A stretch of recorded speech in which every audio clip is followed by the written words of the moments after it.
Time's about 9:30 PM and the vlog is just about to start. Alright, before I jump into my Singapore story, I just want to do a quick unboxing of this.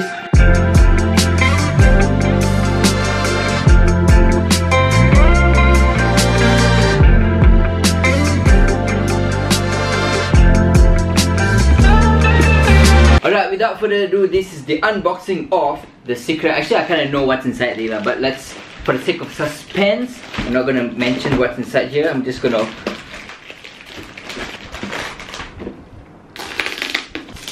I don't understand why do people put so much of tape. Alright, today we'll be unboxing and reviewing the Lenovo Tab 4 8 Plus.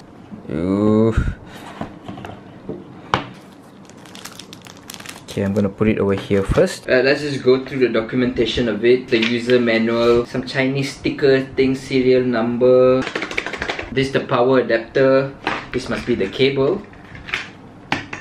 Yep, this is the cable. Ooh, looks nice. I feel like this is a really good size, 8-inch. It's really good for you to read ebooks, for you to consume media. I think this is like a perfect size. Alright, this is an iPhone 6s Plus. Imagine you consuming media through this and through this. Which one would you want? Obviously this. First, we're greeted by the welcome screen. I'm just gonna quickly set this thing up. Alright, one thing I really like about the device is that it has a fingerprint scanner. Specs for this device is basically an 8-inch tablet. It comes with a 4GB RAM. Storage is 64GB, and if that's not enough, you can actually add an SD card because there's this, look at this. There's an SD card slot over here. Alright, I'm gonna test out the camera right now. The front camera is basically 5 megapixel. Pretty hopeless. I mean, it's not that bad. The back camera is basically 8 megapixel.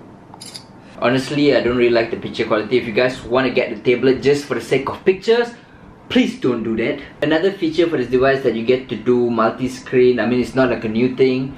Let's see if I'm watching YouTube and surfing website at the same time. So that's about this tablet. It's a very light-weighted tablet, which I really think I feel like I'll be using a lot. If you guys are interested in this device, I'll leave a link below along with the coupon code so you guys can get like a little bit of discount. Alright, enough of this. I know you guys are here for the story, Singapore story. Let's go.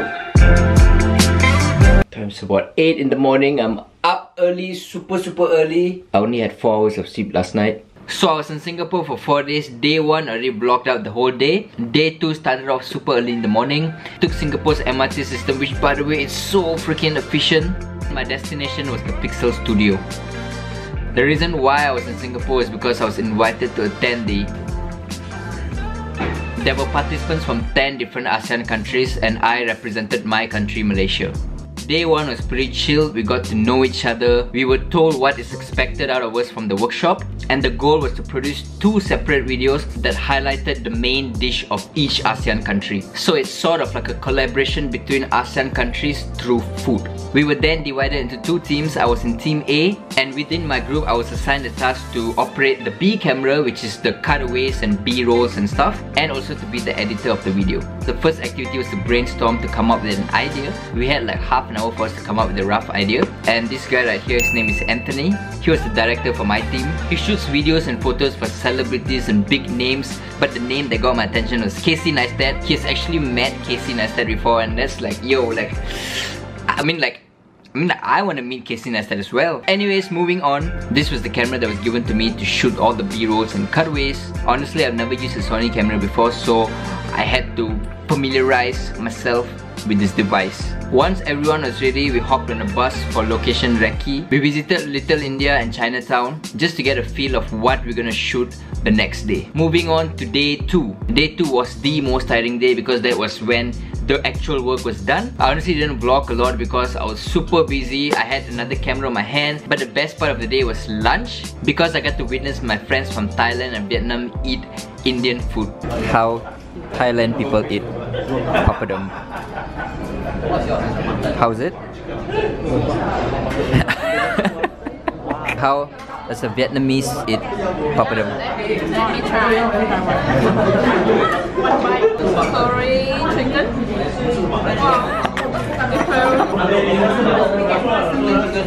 Is it good? After lunch, we continued shooting, and these right here are all the dishes from all these 10 countries. being made and prepared. It was a long day, but we still managed to finish our work, and then the day ended with us taking a group picture together.